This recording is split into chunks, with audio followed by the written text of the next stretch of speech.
And we begin with the emotional hearing in a Buffalo courtroom. The white supremacist who killed 10 black people at a neighborhood supermarket last May, hearing from the families of his victims, confronting him with their pain and anger before he was sentenced to life in prison without the possibility of parole. At one point, a grieving family member rushing forward, trying to reach the gunman seated at the defense table, court officers jumping in to hurry the gunman away.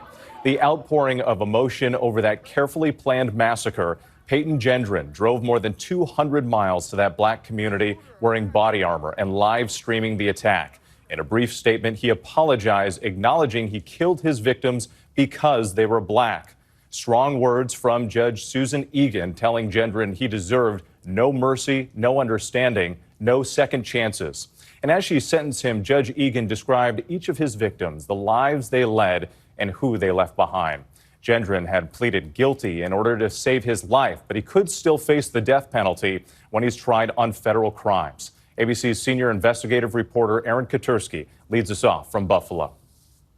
Tonight, the pain of that racist attack at a Buffalo supermarket roared into court as families of the 10 black men and women shot dead faced their loved one's killer. A spectator lunging at Peyton Gendron, deputies rushing him out of the courtroom. His sentencing hearing paused until order was restored. I understand the anger, but we cannot have that in the courtroom. The dramatic interruption coming as the sister of 72-year-old victim Catherine Massey pointedly addressed the shooter. Cat didn't hurt anybody. That ain't fair to did. You gonna come to our city and decide you don't like black people. Man, you don't know a damn thing about black people. We're human. 9 months after Gendron opened fire at the Tops supermarket in a well-planned attack, the emotional wounds are still raw for Wayne Jones, remembering his 65-year-old mother, Celestine Cheney. While I was writing this, tears fell from my eyes. Thinking about what a beautiful person you took.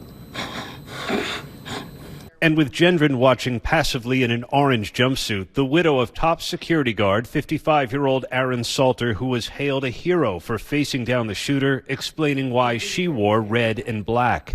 Red for the blood that he shed for his family and for his community.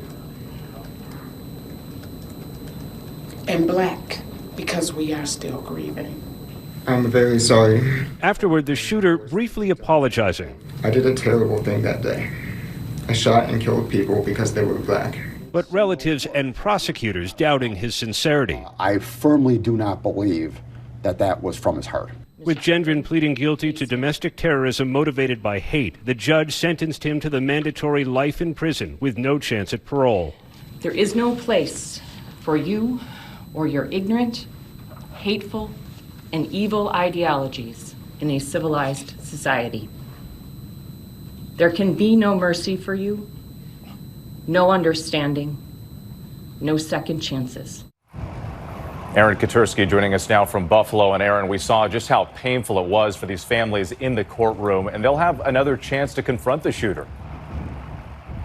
They will, Whit, because Peyton Gendron faces federal hate crimes charges, and the Justice Department is deciding whether to pursue the death penalty. The families are also working with the city to try and establish a permanent memorial to their loved ones. Whit. All right, Aaron, thank you.